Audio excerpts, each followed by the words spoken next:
Peut-on forcer l'industrie automobile en France à abandonner l'énergie fossile au profit de l'hydrogène, comme ça a été le cas au Japon? C'est clair qu'aujourd'hui, le pétrole doit être utilisé pour la pétrochimie et pas comme moyen de locomotion. Pétrole, c'est ça. Et puis, il y a l'électrique, il y a tout ce qui est l'hydrogène, tout ce qui est ces modes d'avenir, y compris pour la locomotion.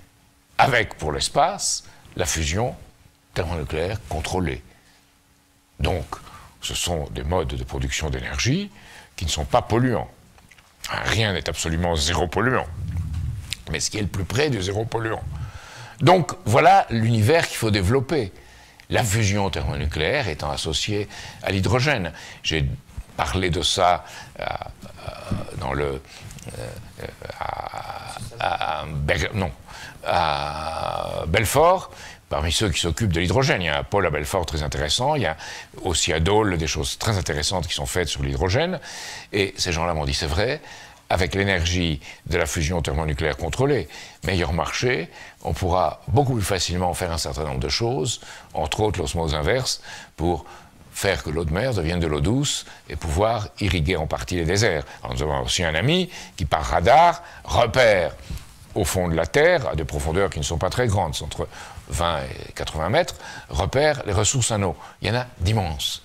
Donc elles peuvent être utilisées, à condition de le faire à bon escient, et à utiliser cette eau dans les déserts, avec le système de goutte à goutte, que je crois les Israéliens ont été pratiquement les premiers à utiliser, et qui est un système très intelligent, qu'on utilise aussi en Californie aujourd'hui.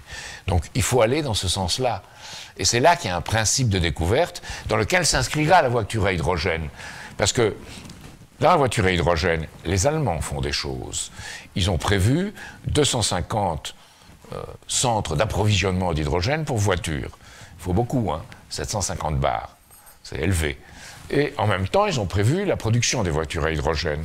Et ils cherchent, comme je vais parler moi pour l'emploi et le développement, ils cherchent un face-à-face entre les deux. En France, on essaye de développer ça en tâche de léopard, ici, là ou ailleurs.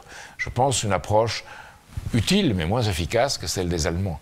Donc, forcer, je ne crois pas qu'on puisse forcer, mais on peut encadrer, diriger et inspirer dans cette direction. Et ça, c'est le rôle d'un État stratège. Or, aujourd'hui, il n'est pas un État stratège. L'État qu'a décrit François Hollande dans ce qu'un président ne devrait pas dire, il a dit, moi, en tant que président, je ne pourrai qu'accommoder les restes. On est loin de l'État stratège.